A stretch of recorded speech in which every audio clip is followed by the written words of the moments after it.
Welcome to Primarald's TV Weekly Updated Day on the show. We're turning our attention to the stories shaping Nigeria right now, stories that are stirring emotions, sparking debates, and raising serious questions about the direction of the country. It's been a week of heavy headlines, and we're here to walk through them with clarity and calm. We'll start with the big one, the life sentence handed to Nnamdi Kanu by an Abuja High Court. The decision has set off a wave of reactions across the Southeast, with conversations ranging from fear to frustration. We'll unpack what this ruling means, why it matters, and how communities are responding on the ground. We're also taking a closer look at the rising insecurity that's forcing schools to shut down across states like Kwara and Plateau. These closures, along with recent attacks and mass abductions, have pushed the federal government to step in more aggressively. With the president cutting back on international travel to focus on the crisis, we'll explore how the country is coping and what changes people are calling for. Beyond Nigeria's borders, the world is watching. The United States has amplified its pressure, pointing to attacks on Christian communities and debating stronger diplomatic and military engagement. We'll talk about what global attention means for Nigeria's leaders and how it could shape the next steps. And of course, we'll touch on the rising criticism of government leadership. Many are calling the situation catastrophic, and public confidence is strained. We'll reflect on the questions citizens are asking and what needs to shift to restore trust. There's a lot unfolding, and these stories aren't just headlines, they're lived realities. So stay with us as we break it all down, offer perspective, and help make sense of a tense and fast-moving moment in Nigeria's journey. This is the Primarald TV Weekly Podcast Update. Let's get into it. Nigeria is under, some intense pressure right now. The sources we've been looking at detail a critical moment.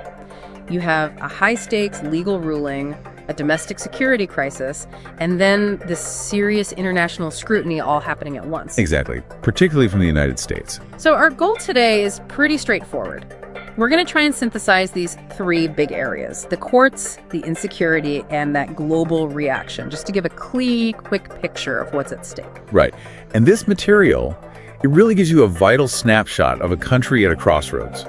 Understanding these forces, from secessionist movements to the threat of foreign intervention, it helps you see why the next few months are so pivotal.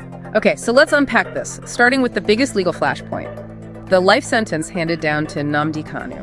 By an Abuja High Court, yeah. And just for clarity, he's the leader of IPOB, the indigenous people of Biafra. Their goal is self-determination for the Igbo people, essentially pushing for the secession of Biafra in the Southeast. And what's crucial here isn't just the conviction on terrorism charges, it's the reaction. You mean to the sentence itself? Yes. The court ruled out the death penalty, and that decision alone has really inflamed nationalist sentiments among his supporters. This ruling immediately signals that authorities have to brace for renewed unrest. A stronger push for secession, then? A much stronger push, especially in the Southeast region. And that legal tension is happening at the same time as this devastating security crisis across the whole country. I mean, the violence we're seeing, mass abductions, raids on religious centers, it's forcing some extreme reactions. Look at the school closures. Right. In states like Kwara and Plateau, they've closed all schools in some areas.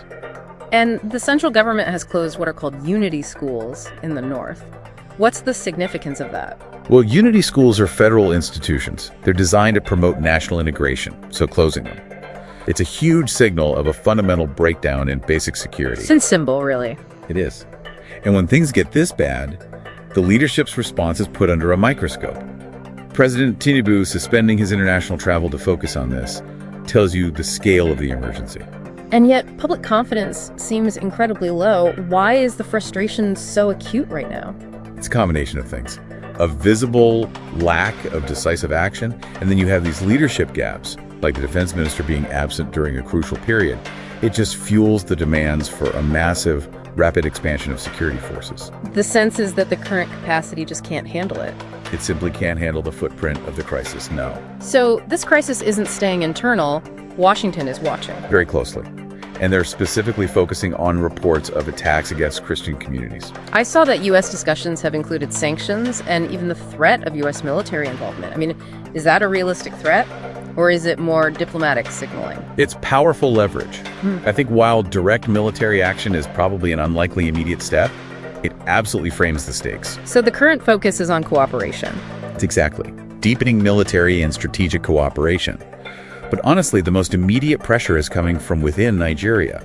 Civil society and religious groups are calling the violence catastrophic. They're using terms as severe as genocide. They are. And they're appealing directly to U.S. legislators for support and humanitarian aid. So they're connecting this local security failure to an international humanitarian concern. Which puts immense pressure on political leaders for some kind of measurable improvement. Right, because the domestic criticism is now being amplified on the global stage. Yeah. Inaction becomes politically impossible. So we're tracking three converging storms. The legal fallout from the Kanu ruling, the security breakdown forcing schools to close, and this intensifying global scrutiny. The core knowledge to walk away with is that Nigeria is facing this existential balancing act. It has to address the legal tension, the catastrophic security failures, and these massive demands for action from both citizens and international partners. This raises a really important question for you to consider. When you have local groups characterizing violence as genocide and international powers discussing potential military involvement, what does this convergence of a local crisis and global security interests suggest about the limits of national sovereignty when a state can no longer guarantee the safety of its citizens?